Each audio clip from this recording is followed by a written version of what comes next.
Hey, what's up, guys? I'm just going to do a quick little recording here. I'm recording this on my phone. My laptop's not really connecting to audio right now for some reason. I'm not sure why. It's a new laptop, so got to do some troubleshooting. But currently in my little makeshift office for the moment, I would go out and record with Purdy, but right now it's just, everything with this virus is going on. We kind of need to stay away from interaction as best we can, I think. But I wanted to make a quick video about since we don't have wrestling going on, I got to find something to talk about, and it's something that I mentioned to Purdy, and it's just a quick list. I wonder what you guys think of it. It's five teams who I think, five D1 teams specifically, who absolutely need a D1 program as far as wrestling goes. And I'll give my reasons as to why here in a second. Let's start with the first one. Would be Southern Cal, USC, or even somewhere like Miami. Now, the reason I choose Miami versus like Florida or Florida State or somewhere like that is just because Miami, it's a beautiful location. It's in the ACC, so we have plenty of teams they could wrestle. Miami would be a great place for recruiting. A lot of people would love to go there. Same goes with Southern Cal. I mean, Southern Cal, they have a fairly good club team, if I'm not mistaken.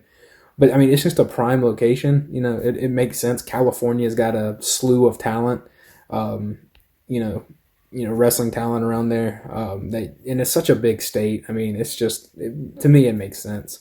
Even their conference that they'd be in would be a good fit. So that's why I would say either USC or Miami. Now, number 4, I'd say Oregon. This also just comes off the back of them having a team in the past. They used to have a team. Chael Sonnen wrestled for them, as y'all know. I feel that it would be something cool to have them kind of revive that wrestling program. I think it would be a great story. Everyone in the NCAA would be all on board for them. Plus, their deal with Nike, I mean, they could come up with so many cool-looking singlets. Like, the idea of all the singlets they could come up with, for different matches, different duels, for tournaments, championship singlets, stuff like that. To me, that would be so great. And plus, Oregon's a beautiful place to live.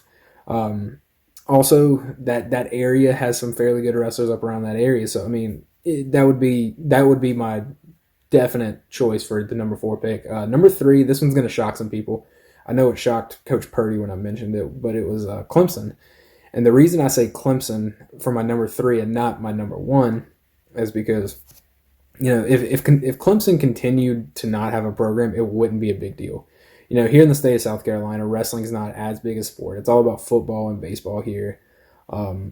It's a travesty that we have so much money coming in from our athletic programs now, especially from football, that we don't have a team. But you could do some cool stuff with the singlets and whatnot. But it's just, if we didn't have a team, it wouldn't. I don't think anyone really would lose sleep over it, other than me, probably. But we are in a great conference. We're in a great area. We could get some of the higher ranked wrestlers here in the state of South Carolina. They would have somewhere to go.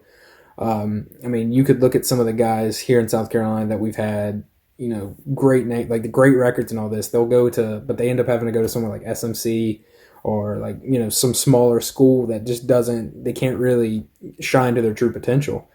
And I feel like Clemson, where we're at, us being in the ACC, which is probably the second or third best wrestling conference, we could wrestle teams like the Citadel, give them some shine. Limestone, give them some shine. We would even be in the area where we could wrestle with the Southern Scuffle. That's just, that would be, to me, it's just a no-brainer. But again, if we don't have a team, I don't think anyone's going to lose sleep over it. So that's why they're number 3 on the list. Number 2 would be Syracuse.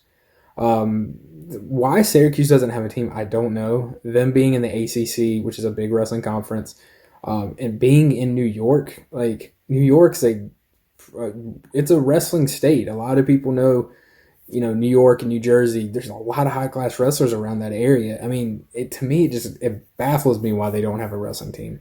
I think they may have had one in the past. I'm not certain, so don't quote me on that. But, right now would be the perfect time. And, even if Syracuse got a team, I think that would be perfect for Clemson because instead of bringing one more team into the ACC conference, you could bring in two, and then so that just that it grows our conference, gives us more shine, but two, it also kind of it would balance out any issues you might have if you were just to add one team. And so again, New York's just a great wrestling state, so Syracuse definitely need a team. Now, before I get into number one, I would like to know what you guys think about this list. Like, put your ideas down in the comments or something. It'd be cool to know what y'all think and which teams y'all wish would have a D1 team, and maybe even give your reasons. It'd be a cool idea. So with that being said, I'm going to go ahead and get to my number one, and this is, I know it shocked Coach Purdy, but the number one team I feel needs a D1 program, and to me it's just baffling that they don't, is Colorado. University of Colorado Boulder, or whatever their long school name is. But yeah, Colorado's a mecca for wrestling. I mean, it's not like Iowa, it's not like a Minnesota, but I mean, when you think of Colorado, you think of the Olympic Training Center. And I mean, you think of that, like the altitude training, it's a beautiful place. I mean, Colorado is a beautiful place in general. It's a great place to train. It'd be a great place, where these college kids can even get some work at the Olympic Training Center in the off season if they stay in Colorado. But, one, it's a great place to train, but two, it's just a beautiful place. So the recruiting would be easy. I mean, Colorado, a lot of people love being in Colorado. It's a great, great environment. So if you can pull those people in from recruiting, just to either one, pull people in from out of state, or two, just pull in the great little pool of wrestlers that come out of Colorado. I mean, Colorado is known for some, they've got some good wrestling. It's not like, they're like South Carolina or even, let's say, just any Florida. Let's use Florida for an example. Florida or South Carolina, where we're not necessarily known for wrestling. I mean, Colorado, they have some scrappy cats there that, that wrestle, high school and all that. So that's my little list. Again, I wonder what you guys think of it. I'm going to try to send this to Purdy. So just, put down below what you guys think. It'd be interesting. I mean, since we don't have wrestling going on, everyone's quarantined, everything's shutting down. I mean, let's talk about wrestling in some way. I mean, I wish we were sitting here doing our bracket challenge today, but, due to circumstances, that's not looking like it's going to happen. So, but yeah, just let me know what you guys think. Bye-bye.